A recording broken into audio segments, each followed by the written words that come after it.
I'm sure you have filled us all with a lot of ideas to take back and employ in our tech ventures. Whether you are a data scientist, analyst, or business professional interested in predictive analytics, our next panel discussion will provide valuable insights into leveraging machine learning to unlock the full potential of your predictive models. We have an expert panel of speakers who will share their views on how machine learning can take your predictive analytics to the next level. Let's hear it for Bill Moher, Principal Advisor at Intensity Analytics, Yoel Kluk, Chief Product Officer at Deepplee, Thaija Dickerson, co-founder of Kontrak IQ, Himanshu Sharma, Chief Information Officer at AMSYS Group, and Satish Ramakrishnan, founder and CEO of the Qube. Take the stage, please.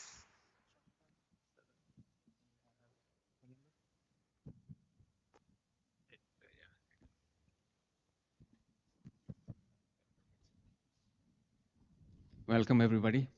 It's an honor to be part of this distinguished panel and pleasure to be leading this discussion today. My name is Satish Ramakrishnan. I'll get into some quick introductions first and then into the topics. So I am the founder of the Qube, where we build AI-powered immersive 3D spaces for better collaboration, where we can put more social and personal connections back in our workday. I also run a startup studio called VentureBale. We're always looking for smart founders with great ideas that can change the world, and we help them get off the ground. Before these, I've been in the industry about 25 years, starting as a developer and all the way to a CTO. During that time, I've built large-scale predictive and prescriptive analytics systems for government level security, law enforcement, and as well as built ML on really small wearable devices. I also coach executives and leaders. So that's my background, and we'll get into introductions. Bill. Hi, I'm Bill Moher, and I am a principal advisor and investor in Intensity Analytics. Intensity Analytics is a 13-year-old AI machine learning based security company that can tell who you are based on how you interact with computers, including how you type. I have been in the technology industry for 25 years. I'm a software engineer by training, but moved over into the marketing and sales world as a consultant for very large and very small startups. And I'm happy to be here and happy to talk to you guys about why AI and machine learning is a tremendous opportunity for this country and the world, and how it is going to change our lives all for the better. And I'm happy to be on this distinguished panel and happy to talk more on this exciting subject. Thank you. Joel. Hi, everybody. My name is Yoel Kluk. I have a degree in data science. I also have a degree in creative problem solving. So I like to joke around to say that I have a degree for each side of my brain. I'm the founder of Deepplee Analytics. We use different algorithms to incorporate the social analysis, the social influence of employees in an organization to correlate with the performance of the organization. I actually think the most sexy thing we do in the company is the use of network analysis and the nodes and how the psychology of each person can be attached to through machine learning, which is what we're going to be talking about today. So yeah, I received an award in 2017 from Mexico. Most of my clients are in Latin America, and I'm just excited to be with this panel and with you. Hi. Awesome. Good morning, everyone. My name is Thaija Dickerson. I am a co-founder of a company called Contract IQ. I'm sorry, I have a little throat congestion.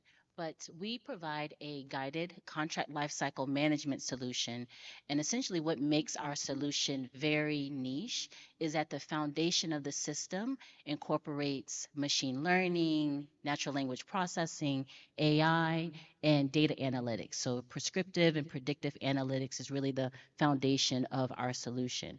And so, what we do is we actually help enterprise companies primarily with their contracts, being able to gain insights and making proper strategic decisions based off of the data that they have within our solution. My background is primarily with enterprises, and if you've worked with any enterprise companies, you know that they have a lot of data and they're really poor at managing the amount of data that they have.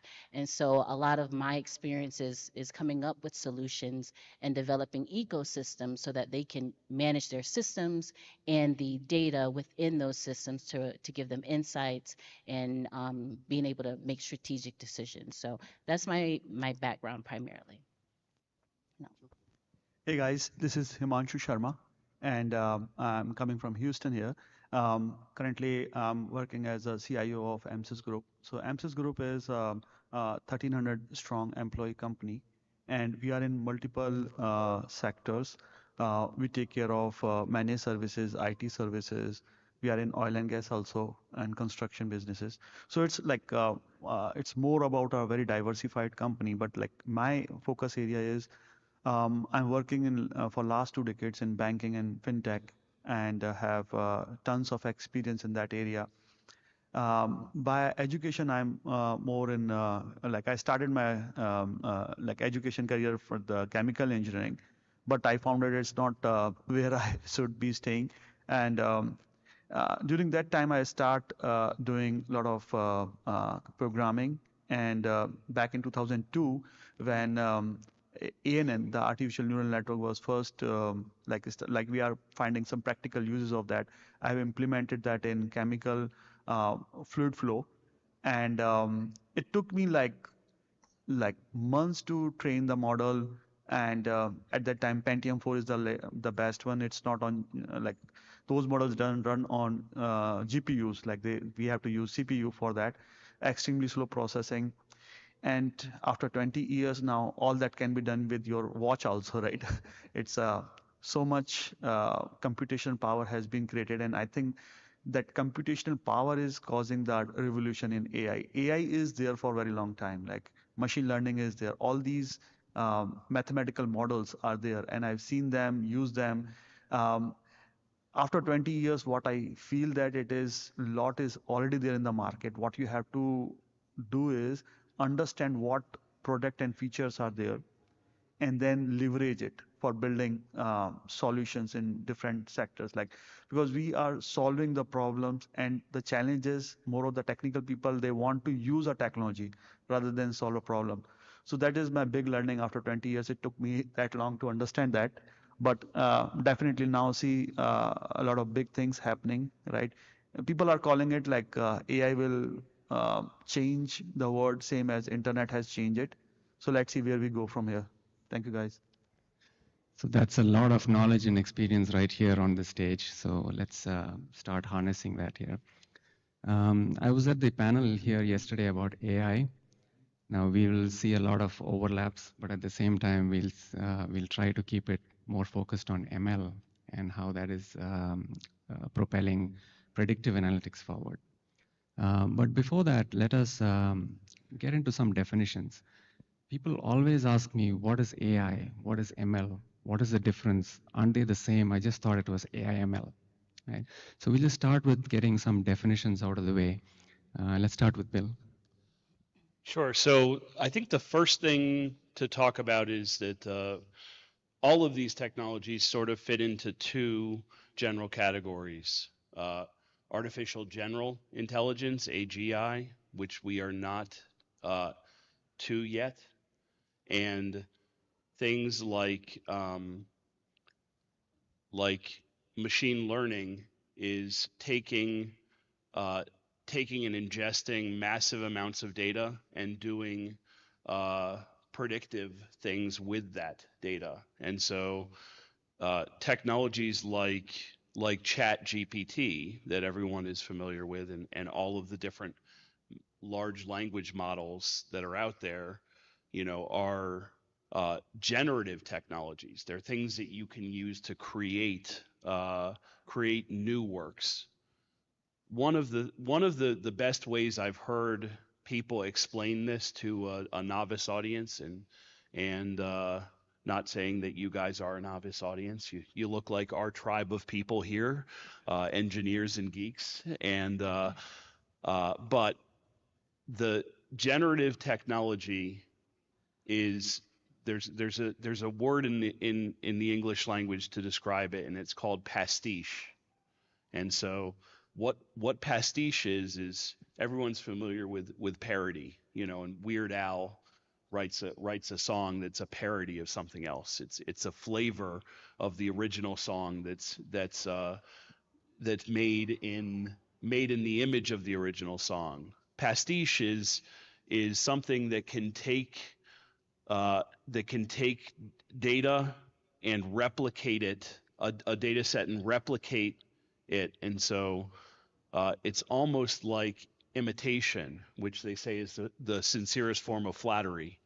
I think all of the comedians who imitate people on SNL, I think not all of the people that are imitated are flattered by it. But the most important thing to think about this generative AI and all of the issues that we're starting to see with this is that it's only ever as good as the inputs that it's given.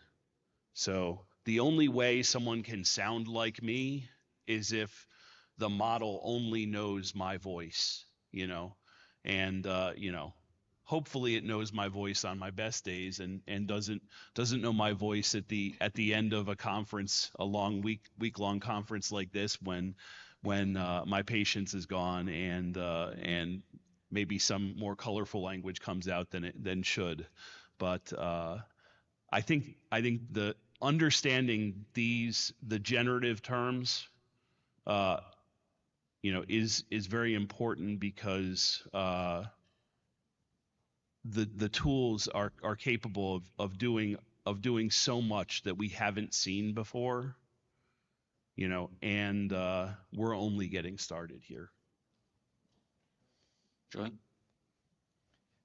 Yeah, so the first question I would ask back is, why is it so important to know the difference between the two? Because at the end of the day, they are in the same realm. But if I had to attempt to respond it, I would do two intersections or two mental maps. One is, I think, on the base of maturity. So analytics, you can have visualizations, that's analytics. You can have predictions, that's analytics, and that's where machine learning starts coming into play. And then you will have optimization models. I think that's where machine learning really is all about. So it's that intersection between data science and data engineering. Artificial intelligence requires more data, more time, and it starts making recommendations, not only the analysis. That would be my attempt to try to respond it. Okay, so I'm not as technical as my counterparts. So I will take the stab at saying that artificial intelligence to me is the mimicking of human intelligence, or honestly exceeding, an attempt to exceed human intelligence.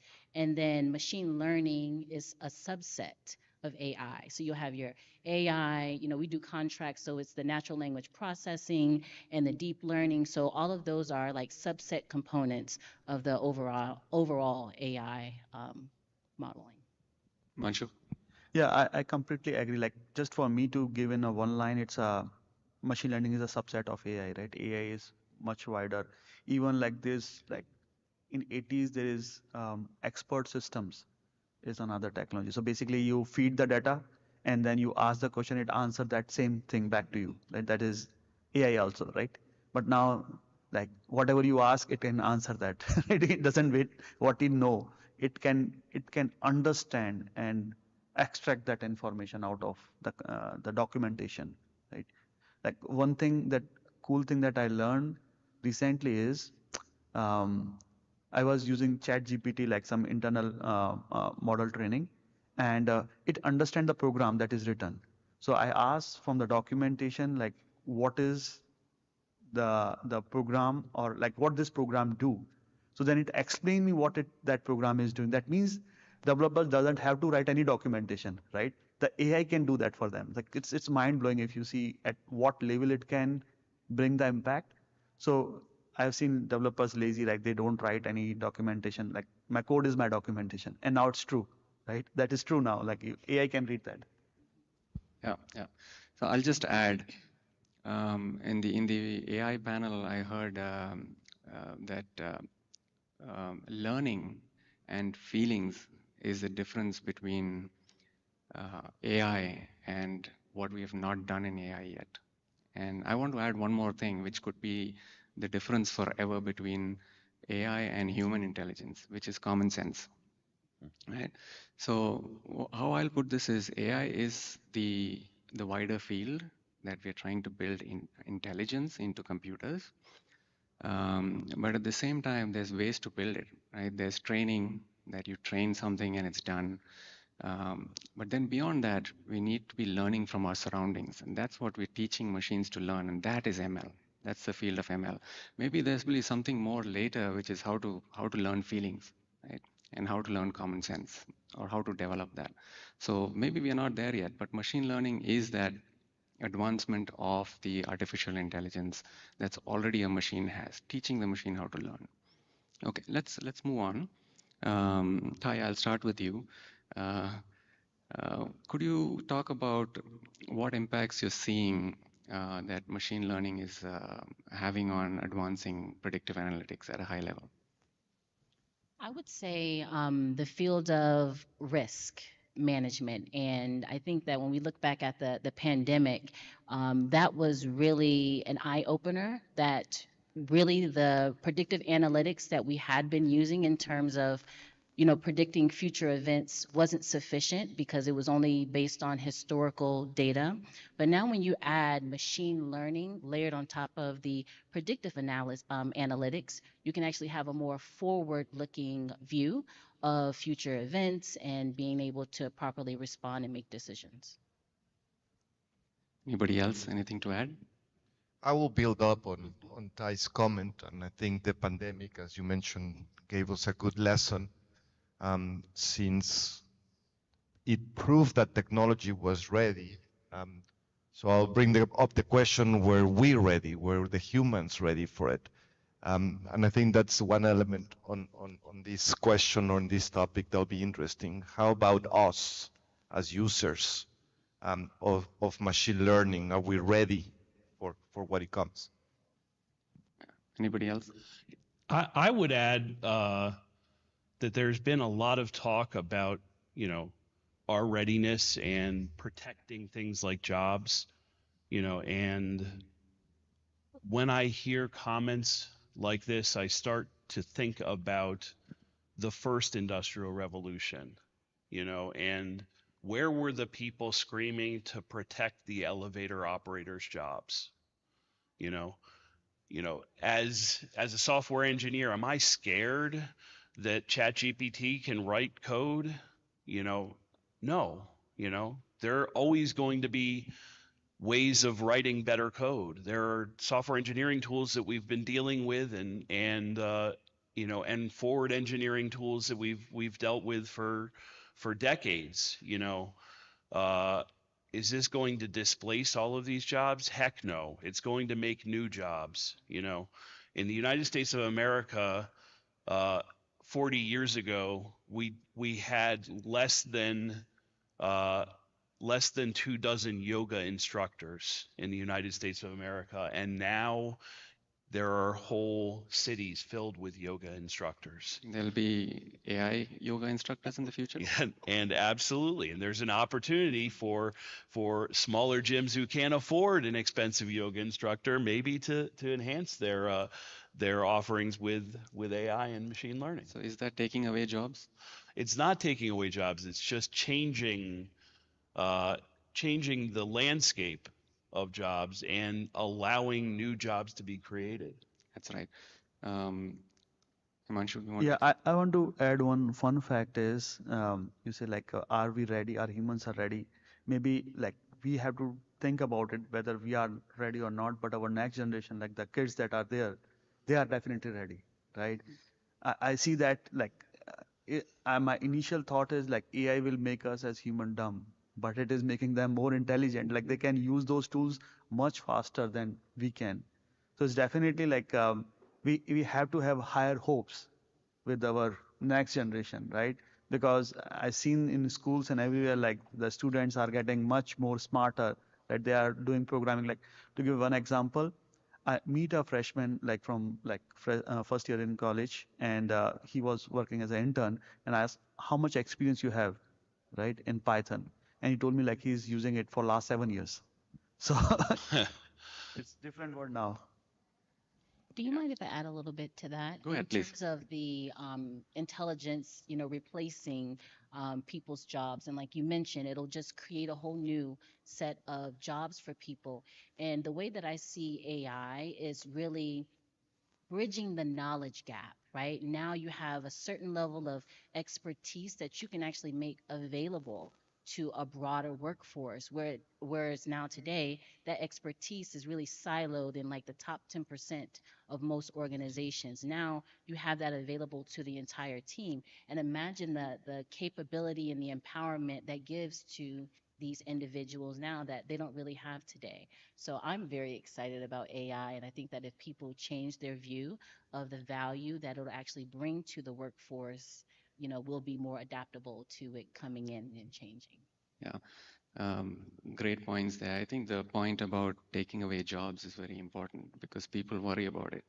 And what I say is when all of these past revolutions happened, we felt the same.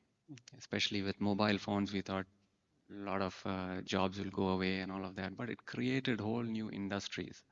It created ways to make things better, right? So like the yoga instructors, as an example, I think AI can help fields do things much better. And we as humans are still the inspiration for AI. So we'll be the coaches. We'll be what AI will learn from. So there's never going away of humans, right? But because that's what we're trying to build. All right, moving on. So let's move into some real world examples or applications where machine learning is being used for predictive analytics. Himanshu, let's start with you on this. Yeah, sure. This is one of my favorite topic is like how we are leveraging the technology. Um, and in financial, the value that financial domain brings is like if there is a technology and you can use it rightly, it can immediately generate multifold returns, right? So think about like using AI in stock market, like definitely value addition. I'm coming from a payment background, so um, like this I've seen like personally in last 5 years. When we onboard any customer, there's so much processing, and banks have this branch where the a person comes, fill the forms. Sometimes like we simplify that instead of forms, what we do, like we provide them a web form, right? They enter that information. And fast forward, like I don't want to bore you with what all we have done, but now you just enter your last like last 4 digit of SSN, right? And probably a phone number that is also not required, and it knows you, right? System knows everything about you, right? Just from basic information that you are providing, and your onboarding is done. Like the bank knows so much about, and again, it's like a lot of privacy information is there, but then there are ways in which we can control that. But it knows so much about a customer than what we know past 5 years back, right? So a lot of processes have been improved, and things move slow in banking. But the now the key is like faster you move the money, faster you can make profits, right? So think about like if you are transferring money and it take you 3 days, right? What if you do in just like 1 minute, right? You make 3 days of profit, and if that profit you can multiply that multifold, you definitely generate value. So there are other domains also in which you can see the value, but finance industry is where like you can see immediate value and like lot of investment coming. And technology is hungry for investment. That is the key part, right?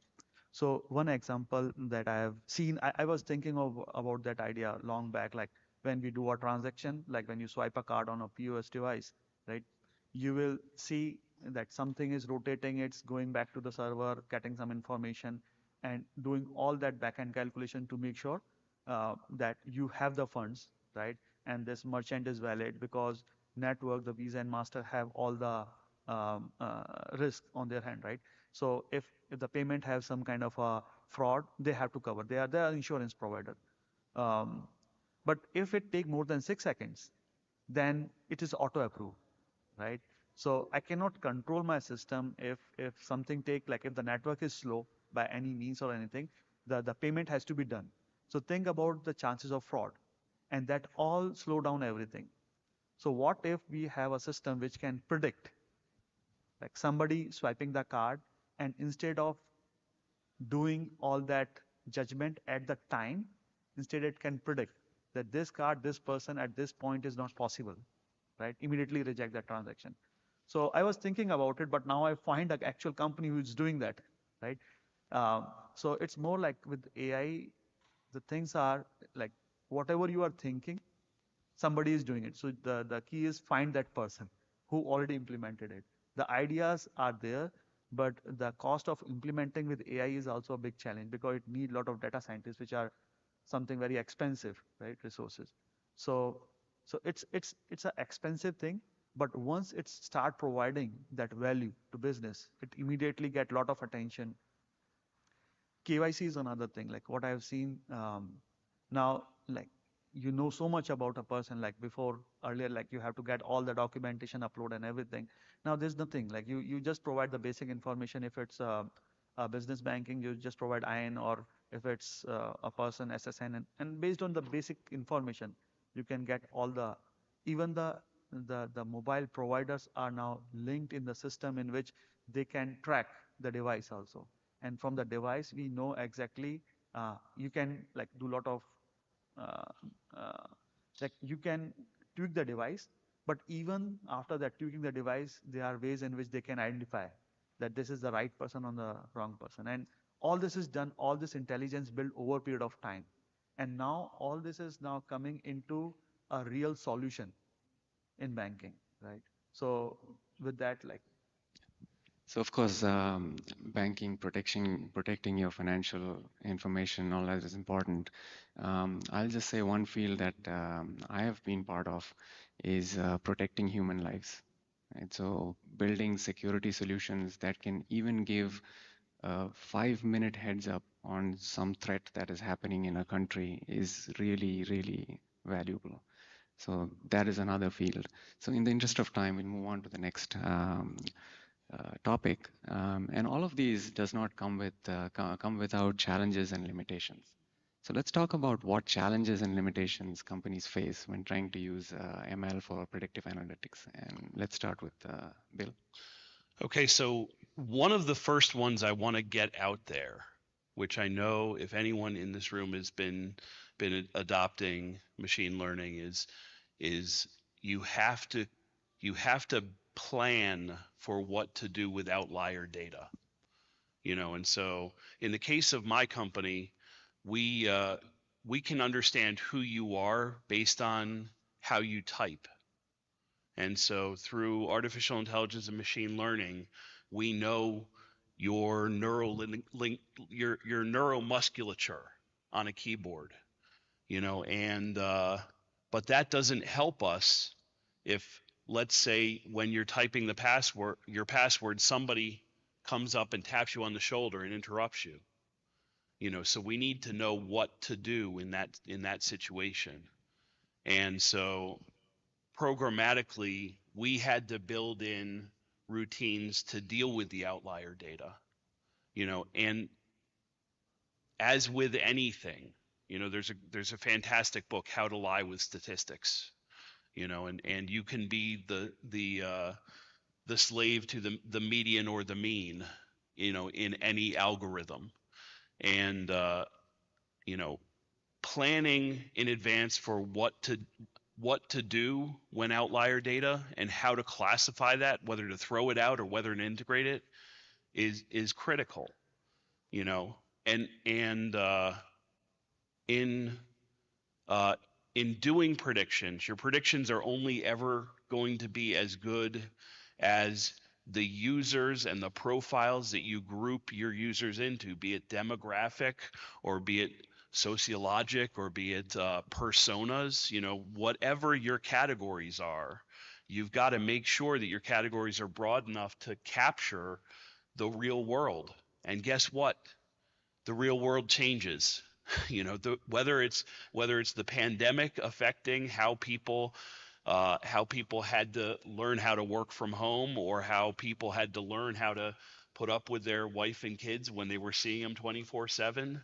The real world can throw roadblocks at people, and you have to build that into all of these machine learning models.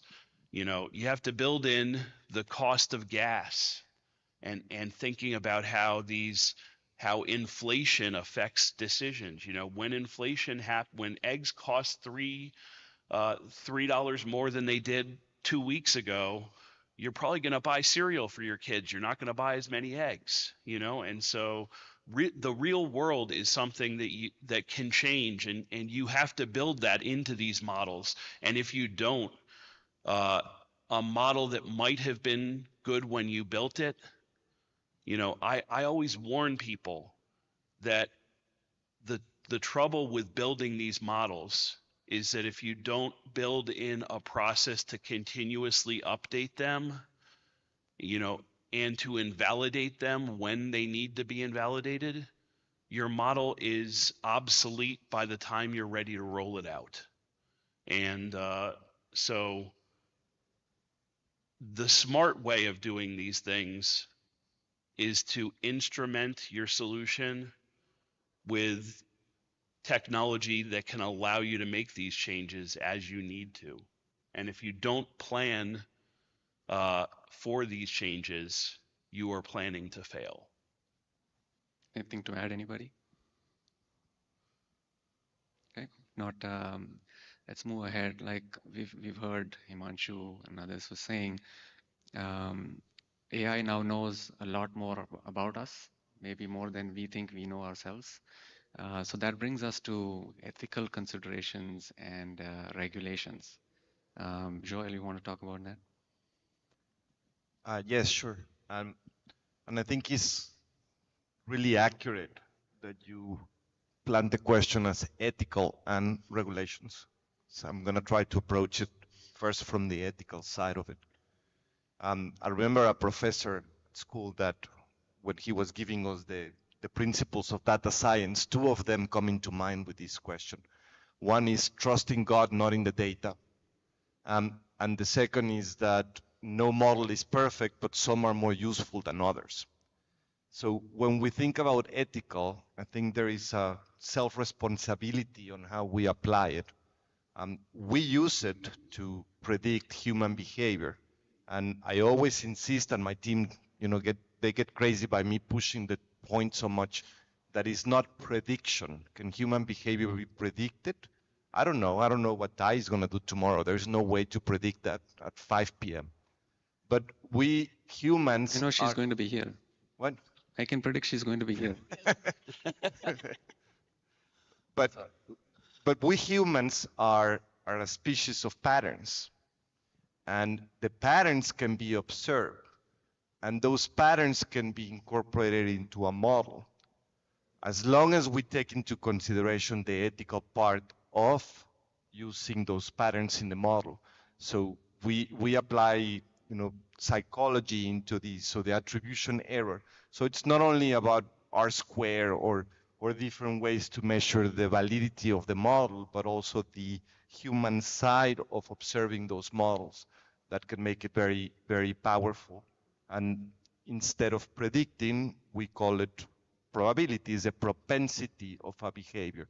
And I think that's where the ethical side can become very cool. Anyone wants to talk about regulation? So I'll add something, and I'll add this as a means of telling a story. And I want to tell this story because these lessons that we're learning by failures, you know, may, when you lay them out, sound awful, and they do. You know, we take bad, we make, when we make mistakes, we fail greatly.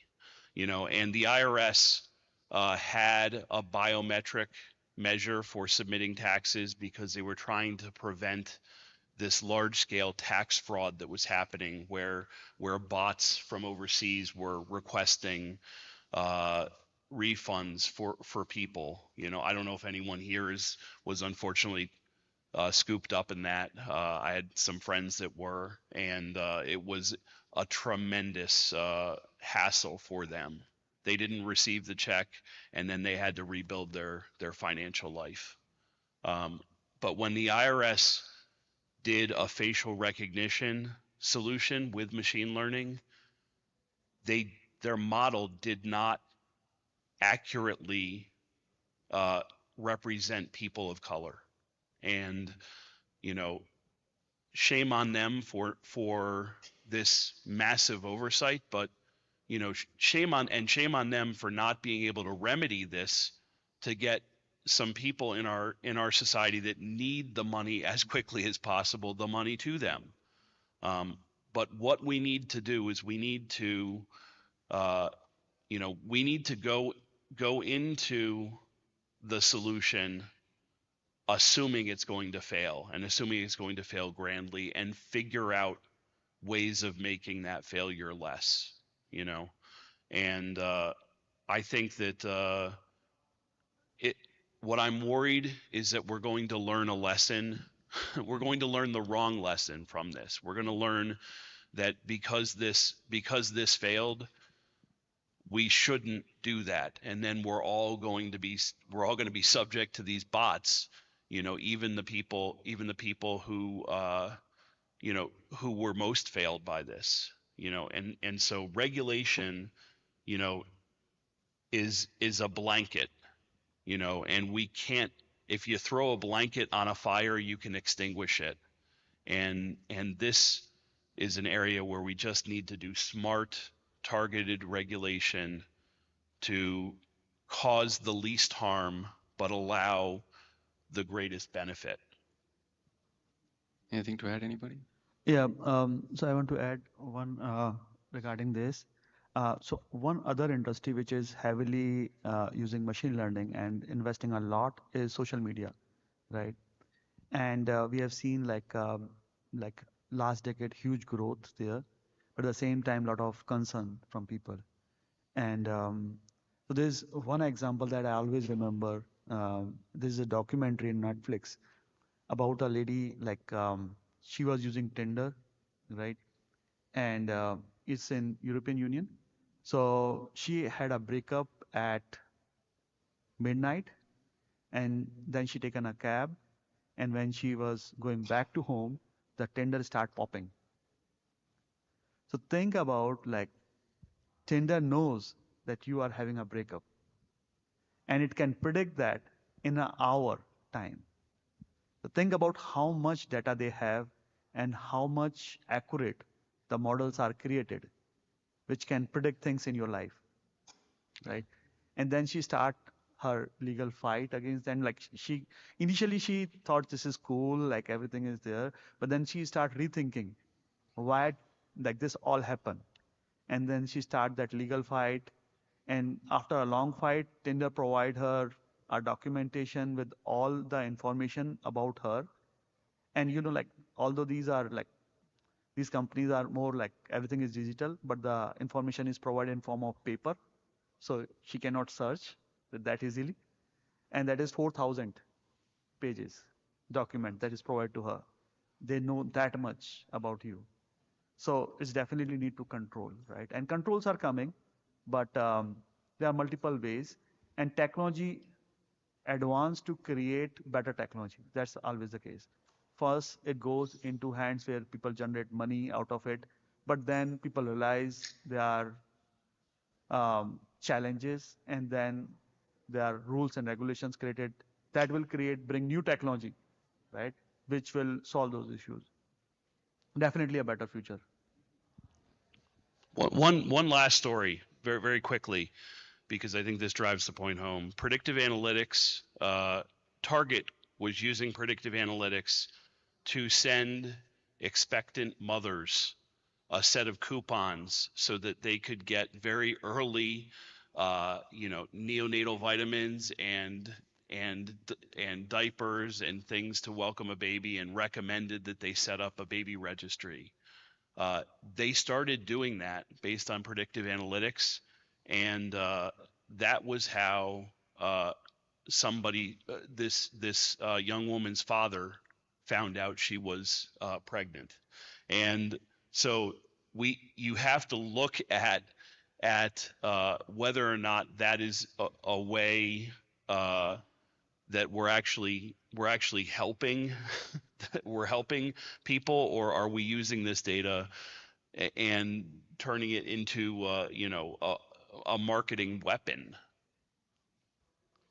I would just reflect on their show Netflix Black Mirror. I'm sure there is White Mirror as well. So it's up to us. Bill, I've heard that story. I hope she didn't find out that way. Well, I mean, it might be beneficial. I think there are people who just don't know, but we've all heard the stories of women who are expecting, having crazy appetites for food that you wouldn't put together. And maybe when you get your bill at a restaurant, it might say, consider buying a pregnancy test, because maybe your order doesn't look like what it looks like every week with us, and there might be another reason. So I don't want to negatively say that it's a tool. It's only a tool that marketers can use for their own benefit and to the detriment of their customers. There are ways that having this large data set available to us can be a godsend and make us aware of things that perhaps we're not listening to our bodies as well as the data might reflect. Do you mind if I jump in really quick behind that, since you were mentioning the dating app? Could you imagine the predictive analytics being able to just say, I mean, even though you guys like each other, the data doesn't show that you would actually be a match, how you can really get through the long drawn out process of dating people you're not really going to be matched with, or reach the outcome that you actually want to have. So I'll just. I think this is all fun, because when we think about regulations and ethics, we go into what we want to avoid. Yeah. But I would invite the group to also think ethically what we can accomplish, because there is so much benefit that can come from an ethical use of machine learning. So I'll just summarize. Regulations will come, but let's not wait for that. As developers, let's build responsibly, and as users, and be safe. Let's move on to some questions from the audience. Anyone? Hey there. Thank you to each and every one of you. That was deeply insightful. So we talk about everything from the enterprise down to the retail level with an example like Tinder. However, if we look at the approach, and what I really loved what you guys discussed is having a structured governance model in how we manage predictive analysis and OpenAI. We tied it back to some macro conditions, regulatory environment. I love the example of the psychology that goes into it. What would you say across the board if you were to coach someone on the approach, what outcomes either via exit or entrance or exit criteria for a structured governance model to run when you have a centric management team saying, I want ChatGPT talking to teams, I want it doing this. And could you please elaborate on the approach for the governance model? I can, let me take the first crack at this, because I'm sure we all want to jump in. What I would say is that, like anything, testing with a small subset of your users can give you nuggets of gold very early on, and so you might not want to roll out a potentially company changing algorithm to your best customers first. Can I add one more point Sure. while you continue to really, spread the wisdom here? I think one of the critical success factors which you were identifying was the heck with the waterfall approach. This must be agile. And so from that approach, it's like managing multi-tenant cloud and SaaS, right? It's got to be iterative, which I think you're going with that way, right? So could you speak to kind of that agile approach versus the companies who may make the mistake and say, let's go all in with waterfall? Yeah, I think, with machine learning, one of the critical things you've got to do is you've got to manage the versioning of your model, and you've got to manage the forking of your model, meaning when you change big attributes and they might have big downstream effects. But because you can't know ahead of time what the effects are going to be, and this is something where, I think what the best practices that I've seen, the companies that are most successful in this bring together multiple disciplines within their company, and it's not just a tyranny of legal and HR and some of these, I'm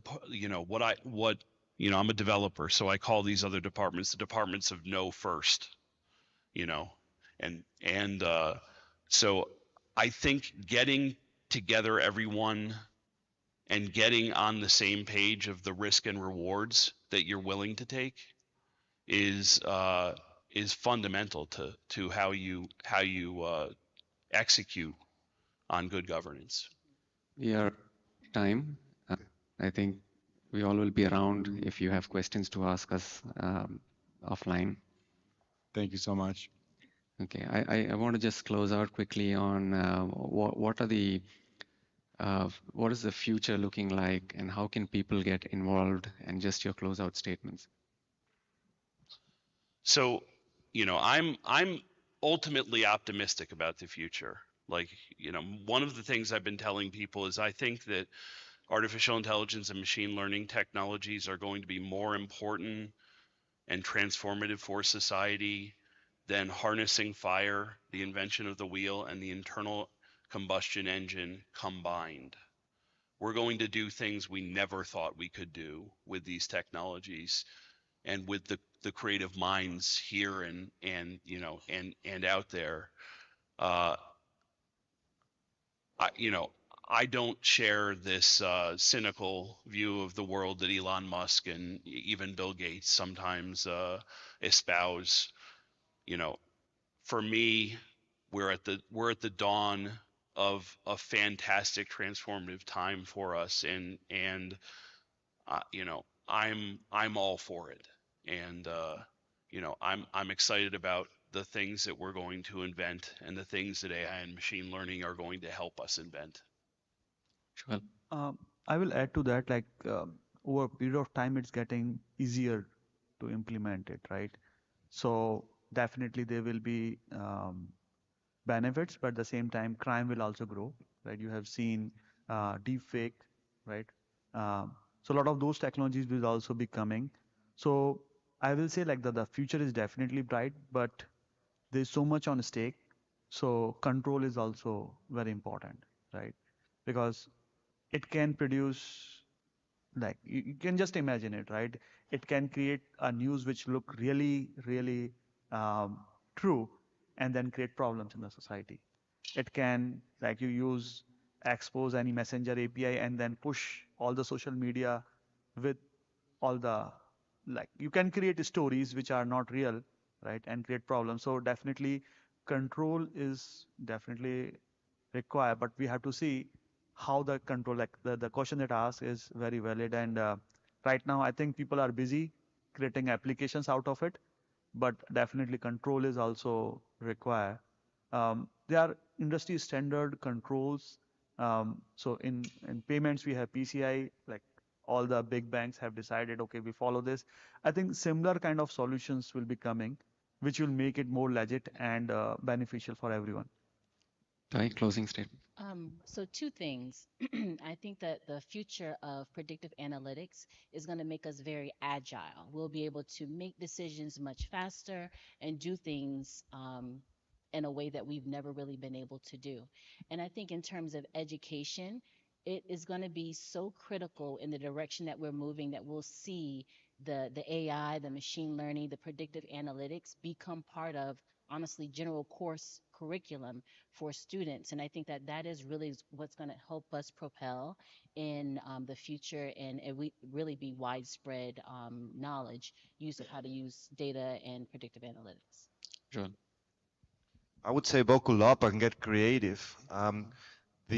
The capacity that we have now of computing data and storing data is no longer partial. We don't have to partition our data sets. We can look at the whole thing and process the whole thing. So this is, in my opinion, it's going to become systemic. It's not one section or one group of individuals or just organizational. It's going to become systemic. So,